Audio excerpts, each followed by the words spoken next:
Everyone, नमस्कार सगळ्यांना। सर्वप्रथम सगळ्यांना रामनवमीच्या खूप खूप शुभेच्छा। तर मी आहे स्पंदन आणि तुमच्या सगळ्यांचं स्पंदन व्लॉग मध्ये स्वागत आहे। तर आज आहे रामनवमी आणि आम्ही सगळे जाणार आहे प्रभू श्रीरामाच्या मंदिरात। तर मी आज फर्स्ट आउटडोर व्लॉग बनवत आहे। मी ही नाशिकची पावन नगरीतून सुरुवात करते। आज मी प्रभू श्रीरामाच्या आशीर्वादाने करत आहे। तर मी चालली आहे काराराम मंदिर मध्ये, त्याचीच तयारी करत आहे। तर मी होत आहे तयार, आपण भेटूया मंदिरात। तर आम्ही आलेलो आहे राम मंदिरात। तर मंदिरात प्रचंड गर्दी आहे। जर तुम्हाला दर्शन घ्यायचं असेल तर पूर्ण व्हिडिओ लास्ट पर्यंत बघा। इथे आम्ही घेतलेले आहे फुलं बाप्पांसाठी आणि निघालो पुढे। मम्मी, राजू, मी, पप्पा आम्ही सगळ्यांनी एक छानसा टिक्का लावलेला आहे, तुम्ही बघू शकता। आता आम्ही मंदिरात एंटर केलेला आहे। तर आता आम्ही चाललो दर्शन घ्यायला। खूप सारे भाविक आलेले आहे दर्शनासाठी।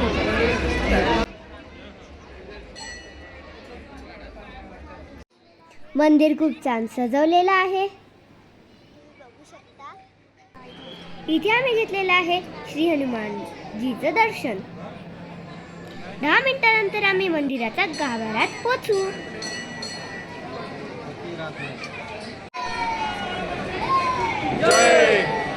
लाईनीमध्ये सगळेजण प्रभू श्रीरामाचा जय घोष करत होते।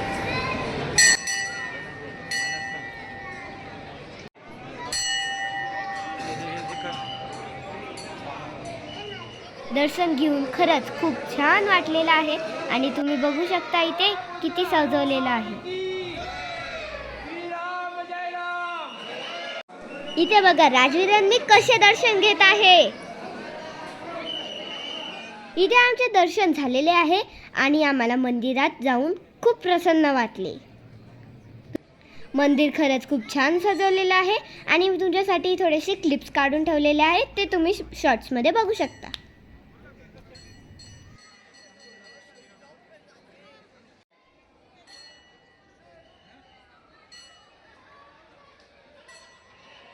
इथे खूप सारे लाइटिंग्स लावले होते आणि भाविकांची गर्दी पण खूप होती। सुंदर सुंदर रांगोळ्या काढल्या होत्या, तुम्ही बघू शकता। खरंच अगदी मन प्रसन्न करण्यासारखं होतं।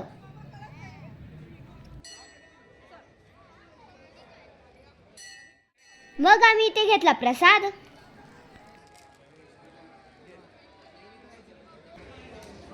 आणि हा होता स्पेशल पंजिरी प्रसाद। तुम्ही बघू शकता मी प्रसाद खाऊ। इथे मंदिराच्या बाहेर आल्यावरती आम्ही साईबाबाचं दर्शन घेऊन निघालो पुढे। बाहेर खूप सारे शॉप्स होते आणि मला आवडले इथे हेअर ब्रोच आणि मी एक घेतला।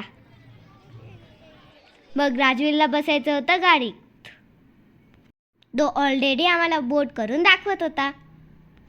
मग त्याला बसवलं आणि ती राईड त्याने एन्जॉय केली।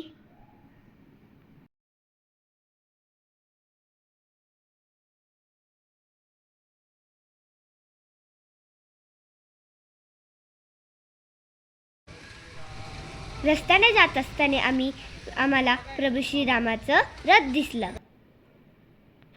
आम्ही त्याचे दर्शन घेतले आणि मग निघालो घरी। असा होता आजचा माझा दिवस आणि तुम्ही मला कमेंट करून सांगा कसं वाटलं। Thank you for watching my video. Please like and subscribe.